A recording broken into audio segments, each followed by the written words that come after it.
Halo teman-teman semuanya, apa kabar? Semoga teman-teman sehat hari ini ya, tanggal 24 Desember 2024.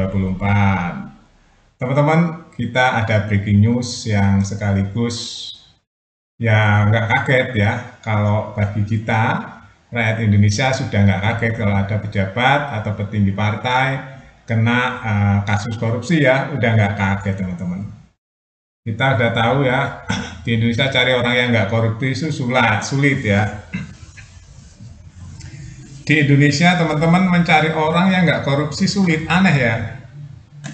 Aneh teman-teman. Kalau di Jepang, di Korea gitu ya, itu nyari orang yang korupsi yang sulit.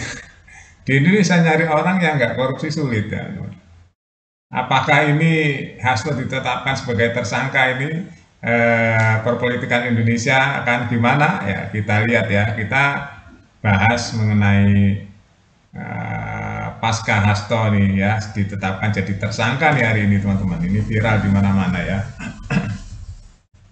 Tapi bagi kita teman-teman ya yang sudah lama ngerti boroknya ya, boroknya pemerintahan Indonesia ya, yudikatif, eksekutif, dan legislatif, ya nggak kaget ya, apalagi kalau orang-orang yang sering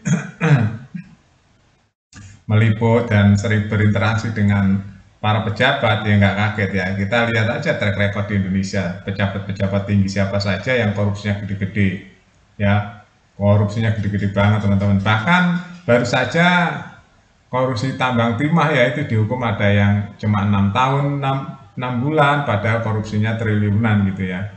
Itu ada yang dihukum 8 tahun, ada yang suruh ganti rugi berapa, kalau nggak diganti rugi nanti tambah hukuman. Itu menurut saya ringan ya teman-teman, karena penjahat yang sebenarnya itu koruptor teman-teman ya. Kenapa koruptor? Karena koruptor itu dia hidupnya udah makmur ya, hidupnya sudah makmur, sudah enak, sandang pangan papan dia sudah punya, tapi rakyat masih banyak yang nggak punya sandang pangan papan teman-teman ya. Boro-boro yang lain-lain, sekolah tinggi, fasilitas sekunder, yang pokok aja masih banyak yang susah. Tapi sementara pejabat-pejabat ya yang sudah dibayar oleh rakyat, sudah di support oleh rakyat ya, pakai uang rakyat, masih korupsi. Itu artinya apa? Artinya yaitu penjahat yang sebenarnya ya koruptor itu teman-teman. Makanya kalau saya lihat vonis-vonis koruptor ringan ya itu menyakiti hati rakyat sebenarnya teman-teman ya. Aduh, kalau kita bahas mengenai hukuman buat koruptor di Indonesia, kita sakit hati teman-teman. Rakyat sudah nggak punya rasa sakit hati lagi, udah kebal.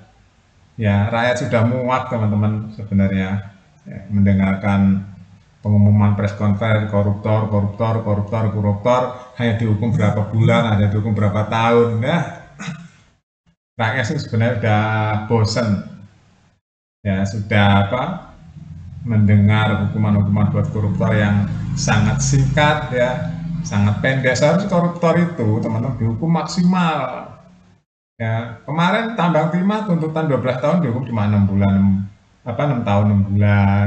Itu menyakiti hati rakyat. Koruptor itu penjahat yang sebenarnya teman-teman ya. Tuh. Nah, ini kembali lagi ke laptop ya, ke Hasto ya. Hasto itu sudah lama sebenarnya teman-teman ya, udah ketahuan tanda-tandanya dia akan jadi tersangka.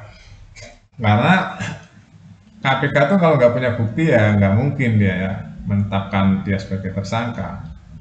Ya, diurut-urut udah dengan mata telanjang pun hampir bisa terbaca itu ya teman gerakannya.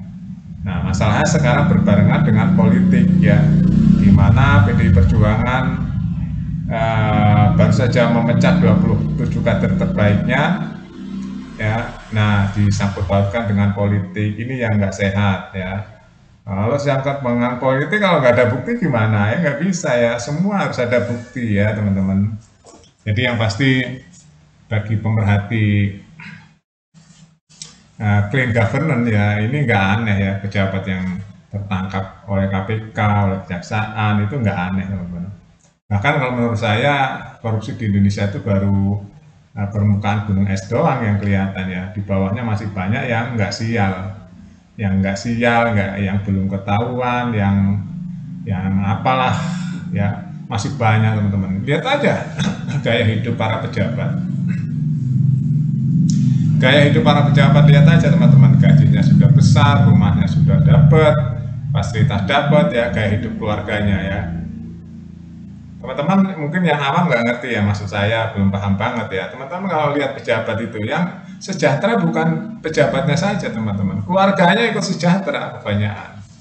Ya, kebanyakan pasti ada link-linknya untuk keluarga besarnya ya, ada yang langsung bisnis apa, ada yang langsung minta pekerjaan apa, itu banyak oknum-oknum begitu. Ya, jadi kalau teman-teman diceritain ya mungkin yang belum pernah nelusuri itu ya mungkin percaya dan nggak percaya, tapi banyak yang percaya ya bahwa jabatan itu bisa merembet kemana-mana, ke keluarga yang lain, ke istri, ke anak, ke saudara ya. Contohnya ya, jadi gubernur nih, ya keluarganya pasti gampang lah nyari jabatan, nyari kerjaan, apalagi jadi pemimpin tinggi yang lain. Ya, jadi seperti itu teman-teman, makanya harus ada hukuman yang tegas di Indonesia ya teman-teman, harus ada hukuman yang tegas. Koruptor itu hukum minimal 20 tahun, jangan 6 bulan, jangan 6 tahun, 5 tahun, 4 tahun ya. Maling ayam aja 6 tahun, 4 tahun, 3 tahun, 2 tahun, maling ayam teman. Itu orang miskin untuk makan atau untuk kebutuhan yang sehari-hari ya.